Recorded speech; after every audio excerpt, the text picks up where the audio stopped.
오늘 말씀은 히브리서 12장 14절입니다.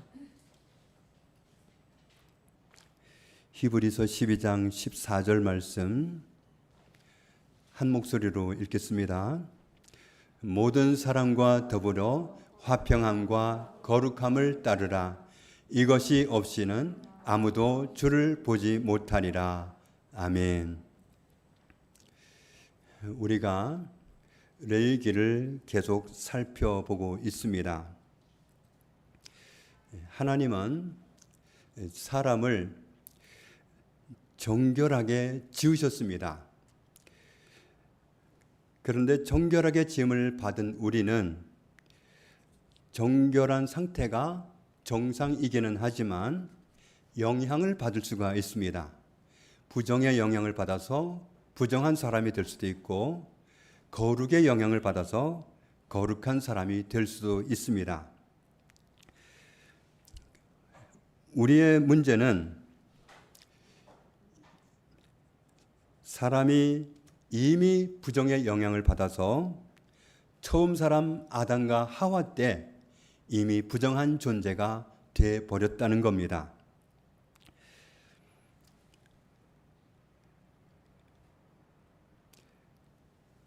이사야 64장에 있는 말씀을 보면 하나님이 보실 때 우리가 얼마나 더러운 존재인지, 무릇 우리는 다 부정한 자 같아서 우리의 의는 다 더러운 옷 같으며 우리는 다 잎사귀같이 시들므로 우리의 죄악이 바람같이 우리를 몰아가나이다.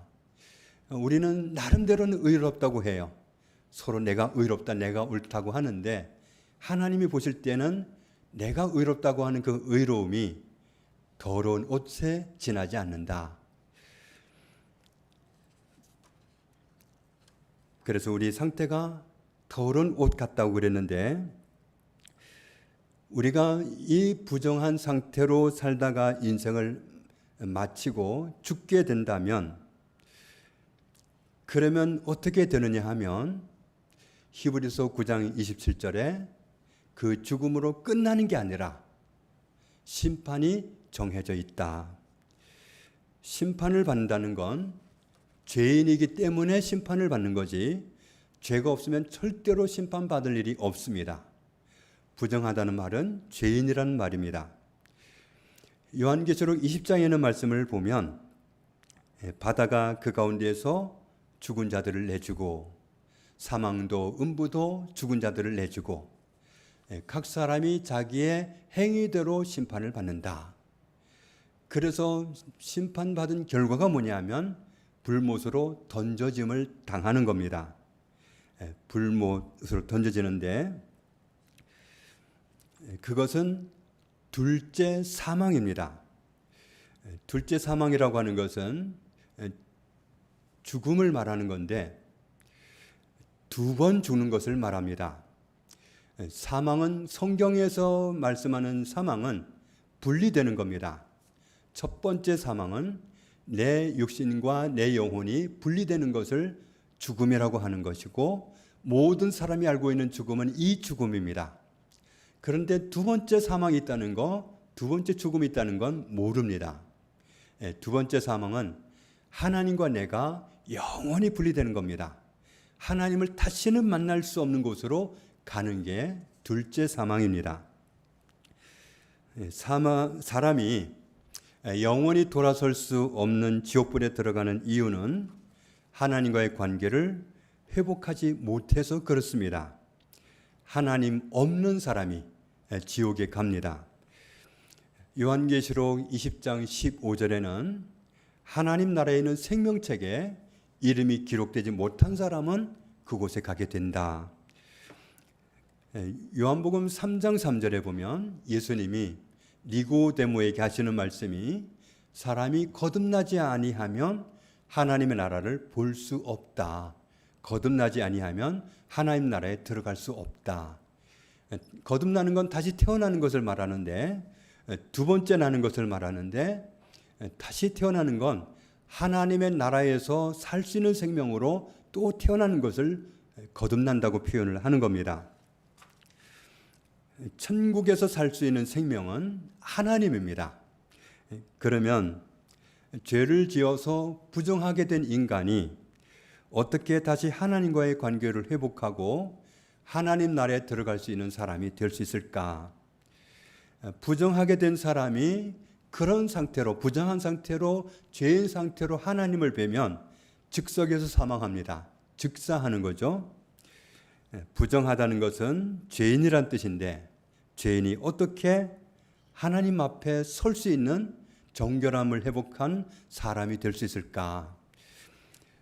사람이 부정한 인간이 벌써 되었는데, 벌써 죄인인데 어떻게 정결함을 회복하는가? 어떻게 생명 되신 하나님, 영원히 사는 생명 되시는 하나님을 만날 수 있는가? 거기에는 두 가지 그림이 있습니다.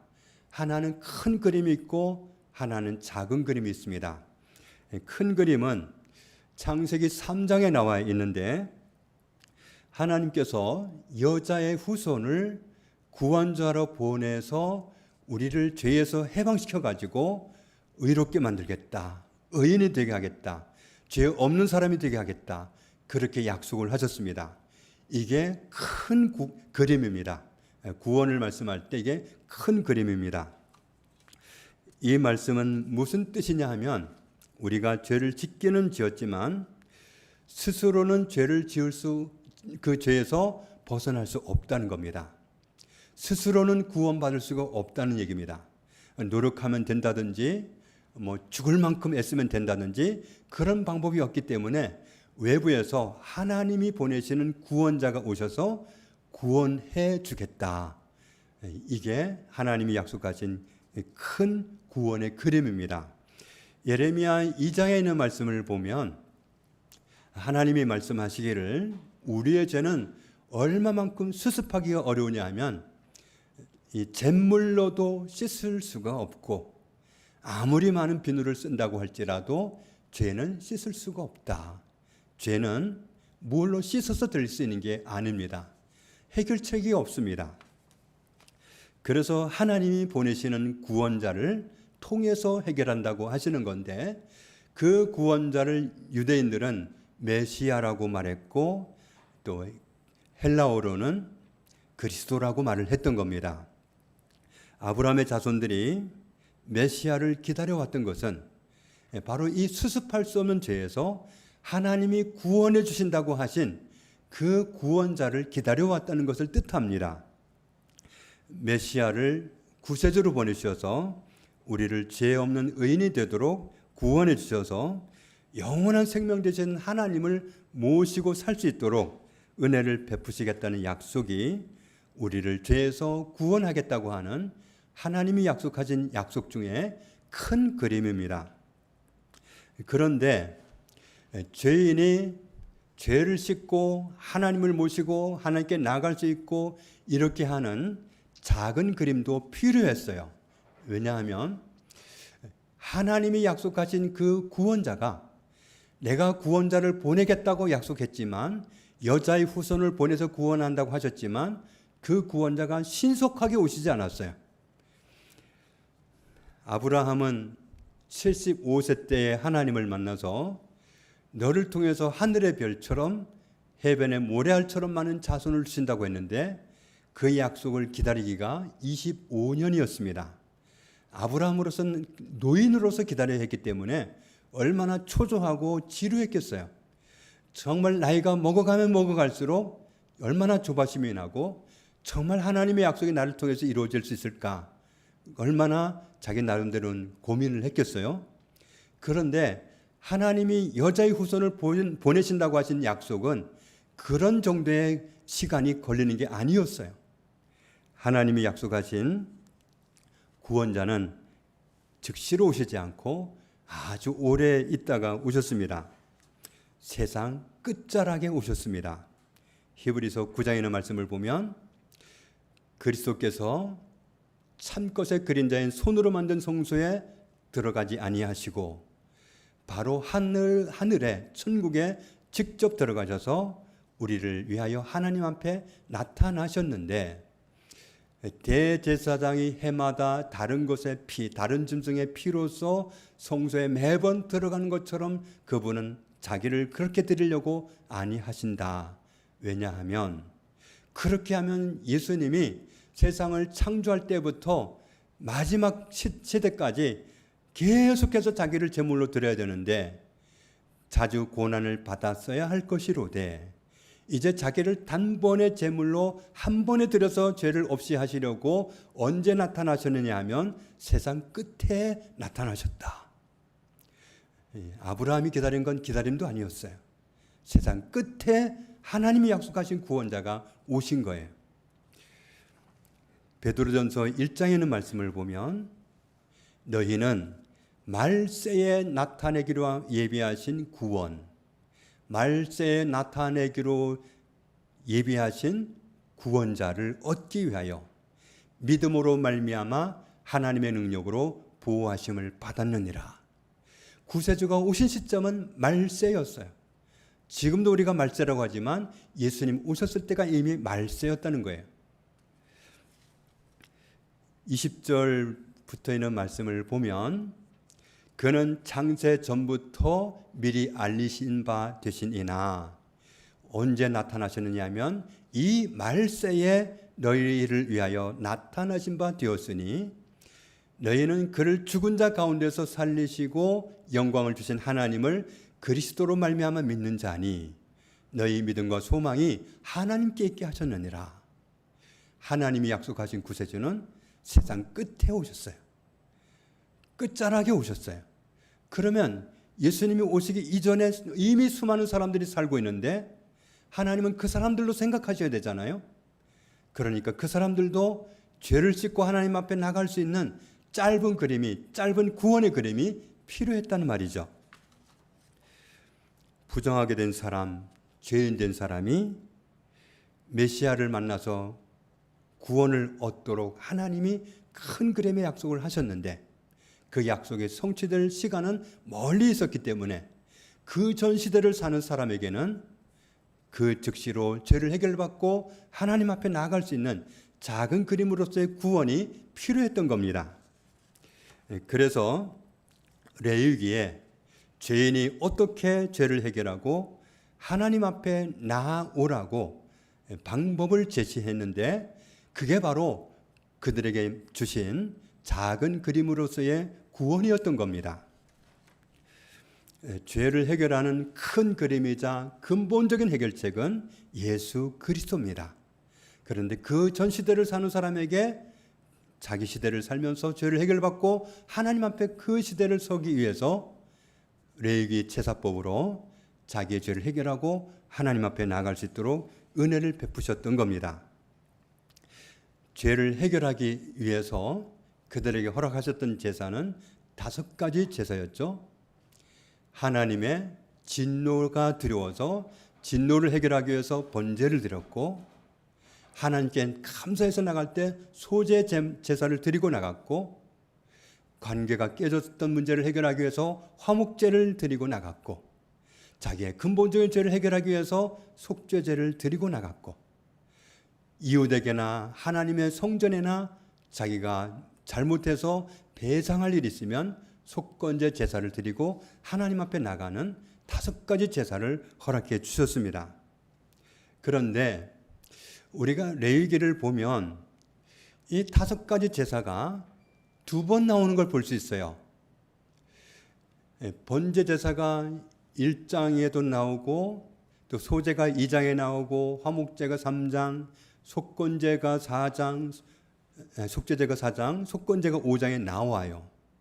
그런데 6장 8절부터 보면은 다시 또 번제가 나오고 소제가 나오고 순서는 좀 바뀌어서 속죄제, 속건제, 화목제 이렇게 나와요. 그러면 왜 이렇게 똑같은 제사를 이렇게 반복해서 나왔을까? 1장 1절 2절을 보면 알 수 있습니다. 앞부분에서 하신 그 5가지 제사를 설명하는 말씀은 이스라엘 자손 전체를 향해서 하신 말씀이고 6장 8절 이하에 있는 말씀을 보면 그 부분 2번째 말씀하신 제사의 5가지는 제사장들에게 설명하는 말씀이에요. 출애굽기 20장을 보면 제사장 직분을 위임하는 사람들에게 그들에게 그 위임하는 제도를 말씀하셨습니다. 그런데 이 말씀을 근거해서 실제로 이 말씀대로 제사장들을 위임해서 세운 때는 언제냐 하면 레위기 8장에 나와 있습니다. 출애굽기에 이미 말씀하신 그 방법대로 레위기 8장에 제사장들, 사람들의 죄를 해결하기 위해서 대신 하나님 앞에 맞서줄 그런 사람들을 위임하는 제사장 위임식이 레위기 8장에 나옵니다. 10절 이하에는 말씀을 보면 제사장 위임식을 할 때 제사장은 관유를 가지고 성막에도 바르고 제단에도 7번 뿌리고 제단과 그 주변에 기구와 물두멍, 받침 이런 데 발라서 거룩하게 하고 또 제사장이 되는 사람 머리에다가 그 관유를 붓고 거룩하게 하고 이 관유를 뿌려서 관유를 발라서 거룩하게 하는 법을 하나님이 말씀하셨습니다. 그런데 출애굽기 30장을 보면 이 관유를 만드는 방법이 나옵니다. 몰약, 육개, 창포, 계피, 감람유 이런 것들을 하나님이 지정하신 그 분량만큼 넣어서 관유를 만듭니다. 여기서 세겔이라고 그랬는데 이 세겔은 일반 사회에서 쓰는 그런 게 아니라 성소에서 성전에서 쓰는 무게를 측정하는 단위였습니다. 출애굽기 30장 31절부터 있는 말씀을 보면 이 관유는 아무나 만들어서도 안 되고 아무에게나 뿌릴 수도 없도록 하나님이 금하셨습니다. 이런 관유를 부어서 제사장을 세우고 선지자를 세우고 왕을 세웁니다. 그러니까 기름을 부어서 세웠다 할 때는 이 관유를 부은 겁니다.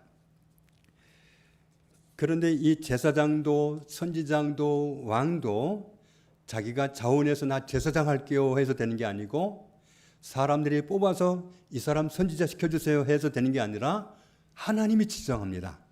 제사장도 선지자도 왕도 하나님이 지정해서 하나님이 지정한 그 사람에게 이 관유 기름을 부어서 세웁니다. 그런데 사도행전 5장에 있는 말씀을 보면 이 시대에 교회에서 증가하는 복음의 주된 메시지가 뭐냐 하면 예수는 그리스도였습니다. 예수님이 그리스도다. 예수님이 메시아다. 말하자면 예수님이 하나님이 약속하신 그 구원을 말씀하실 때 말씀하신 큰 그림으로서의 구세주시다. 이런 뜻입니다.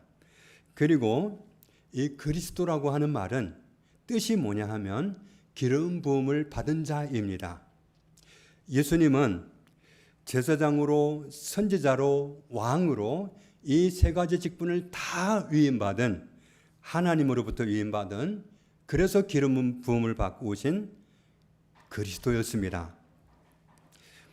레위기 9장에 있는 말씀을 보면 여기에는 제사장으로 위임받은 사람들이 하나님께 제사를 드리는 맨 처음 제사를 드려보는 맨 처음 제사를 드리는 그런 장면이 나옵니다.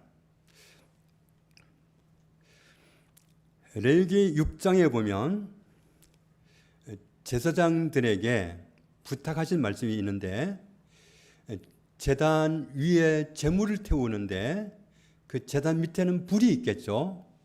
제단의 불이 꺼지지 않게 해라. 이 말씀을 제사장들에게 세 번이나 아주 강조해서 말씀을 하십니다. 그런데 이 레위기 9장에 있는 말씀을 보면 그 제단에 있는 그 불이 맨 처음 불, 맨 처음에 그 제물을 태우는 불로 있었던 불은 사람이 붙인 불이 아니라 하나님이 붙인 불이었습니다. 불이 여호와 앞에서 나와 불이 하나님으로부터 나와서 제단 위에 번제물과 기름을 살랐다. 그러니까 하나님이 붙여주신 그 불을 끄지 말라는 겁니다. 그 불은 하나님이 붙여주신 불인데 그 불은 끄면 인위적인 불을 붙여야 되잖아요. 그런데 그 불을 꺼뜨리지 말아라. 하나님이 주신 불을 꺼뜨리지 말고 계속 보관해라. 그런데 이 불을 끄지 않고 보관하는 게 여간 어려운 게 아니랍니다. 왜냐하면 이 불은, 이 제단이 어디에 있느냐면, 제물을 태우는 번제단이 어디에 있느냐면 성막 안에 있는 게 아니라 야외에 있습니다. 야외에 있으니까, 야외는 이스라엘 백성들이 주로 광야를 갔기 때문에 허허벌판입니다. 거기에는 위험이 많이 있습니다. 이슬이 내리기도 하고 폭우가 쏟아지기도 하고 그리고 모래 폭풍이 몰아치기도 하고, 그런 가운데서 그 불을 꺼뜨리지 않고 지킨다는 것은 정말 어려운 일이었습니다. 그런데도 불구하고 그 불을 꺼뜨리지 말라고 하신 겁니다.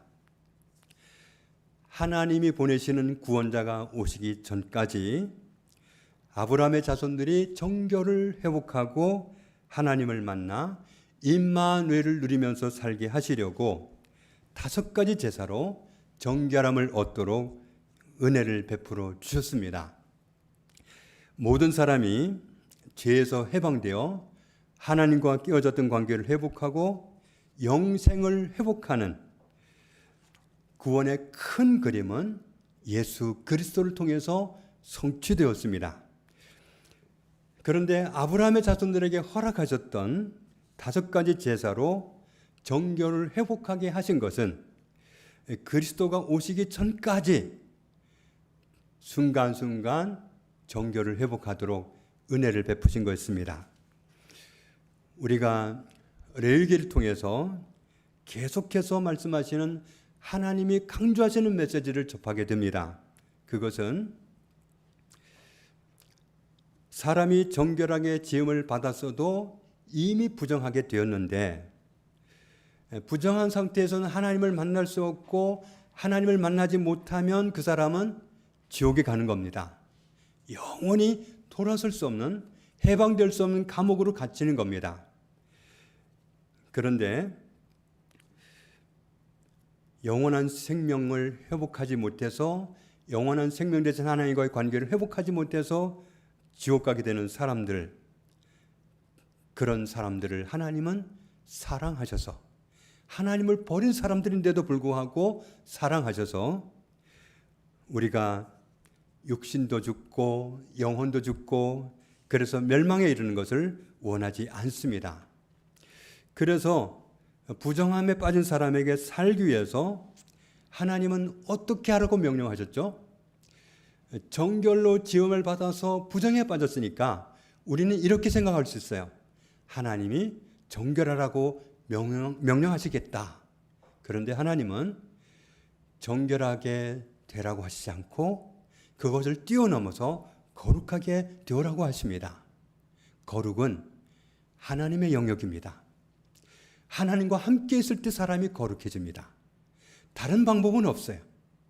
내가 하나님과 함께 살아갈 때 내가 거룩해지지, 거룩은 다른 데서 절대로 오지 않습니다. 하나님이 정결을 회복한 것에 거기서 더 나가서 거룩을 요구하시는데, 거룩은 하나님과 함께 사는 데서 옵니다. 오늘 히브리서 12장에 있는 말씀에도 같이 읽겠습니다. 모든 사람과 더불어 화평함과 거룩함을 따르라. 이것이 없이는 아무도 주를 보지 못하리라. 거룩은 하나님에게서 오기 때문에 거룩함을 따르라 하는 것은 결국은 하나님을 따르라는 얘기입니다. 하나님과 함께 살라는 말씀입니다. 하나님과 함께 살으라는 말씀인데, 요한복음 15장에 있는 말씀을 보면 예수님이 이렇게 말씀하시죠. 내 안에 거하라. 나도 너희 안에 거하리라. 포도나무와 포도나무 가지를 말씀하시면서 포도나무 가지가 어떻게 열매를 맺느냐. 포도나무 가지가 자기가 수고하면 열매를 맺는 게 아니라 포도나무 원나무에 붙어 있기만 하면 된다. 포도나무 가지는 가지에서 열매가 맺히는데 가지는 포도나무에 붙어 있으면 열매를 맺지 떨어져서는 절대로 열매를 맺을 수가 없다. 이와 같이 너희도 내 안에 있지 아니하면 그러하리라. 하나님과 함께하지 아니하면 거룩은 없습니다. 하나님과 함께 살아갈 때 거룩이 있지 하나님과 떨어져 살면 거룩은 이루어질 수가 없습니다. 함께 살자는 말씀을 하고 있는 겁니다. 우리가 정말 원하는 삶이 있을 수도 있습니다. 고집부리고 싶고 하나님께 뺏기고 싶지 않고 그런 삶의 영역이 있을 수도 있어요. 그런데 내 삶의 영역을 포기하고 넘겨드리는 만큼 내가 거룩해집니다.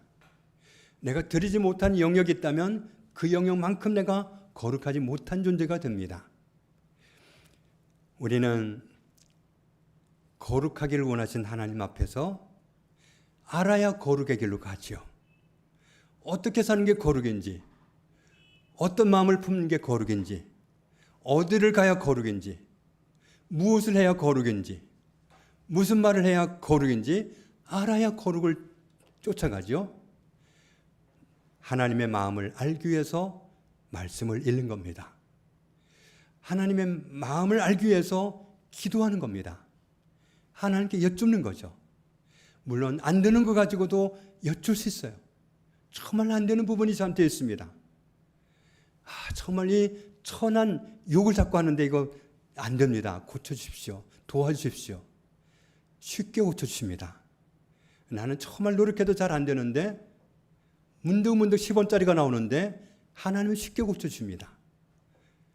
안 되는 거 도움을 요청하라고 성령님이 도와주시려고 와 계십니다.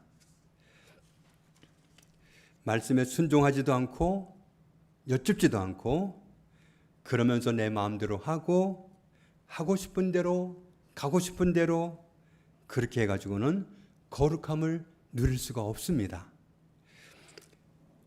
오늘 히브리서 12장 14절에 말씀하십니다.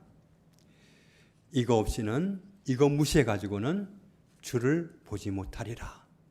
아무도 예외 없다는 얘기입니다.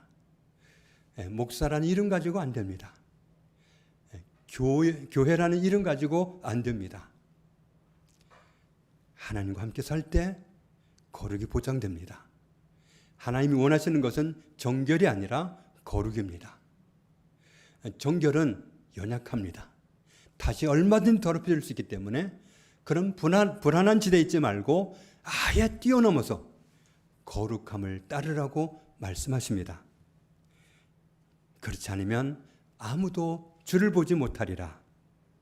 그리고 모든 사람과 더불어 화평함을 따르라. 우리가 거룩함을 유지하는 선에 거기에 머물러 있지 못하면 가까운 사람들을 힘들게 할 수도 있습니다. 나 때문에 다른 사람이 힘들 수 있어요. 나는 무너졌고 다른 사람까지 고민하게 하고 힘들게 할 수 있어요. 화평함은 다른 사람과 관계를 잘못 맺어서도 화평이 깨지기도 하지만 내가 거룩에 있지 못할 때에 화평이 깨질 수도 있어요. 화평함과 거룩함을 따르라. 우리가 거룩함을 따르면 내가 이롭고 주변 사람까지 이롭습니다. 내가 거룩함을 저버리면 내가 주님을 만나기를 포기하는 것이 됩니다. 그리고 가까운 사람들을 힘들게 하는 것도 됩니다. 영원히 살기 위해서 거룩함을 따르라 하신 하나님의 명령에 귀 기울이고 순종할 수 있는 저와 여러분 되시기를 주님의 이름으로 축복합니다. 아버지 감사합니다. 우리가 하나님을 버린 죄인들이었습니다. 그런데 예수 그리스도의 피로 우리의 죄를 씻어주시고 용서해 주셨습니다. 정결하게 거룩하게 회복시켜 주셨습니다. 이제는 죄 때문에 또다시 무슨 죄 해결하는 제사를 드릴 필요가 없기 때문에 하나님 앞에 나아가기만 하면 되고 하나님과 함께 살기만 하면 되는 은혜를 이미 베풀어 주셨습니다. 그러기에 주께서 거룩함을 따르라 명령하셨사오니 주님, 우리가 주의 명령을 귀로만 듣지 아니하고 삶으로 듣기 원합니다. 순종하기 원합니다. 주를 뵐 수 있기 위해서 그렇게 할 수 있는 은혜를 주옵소서. 예수님의 이름으로 기도합니다. 아멘.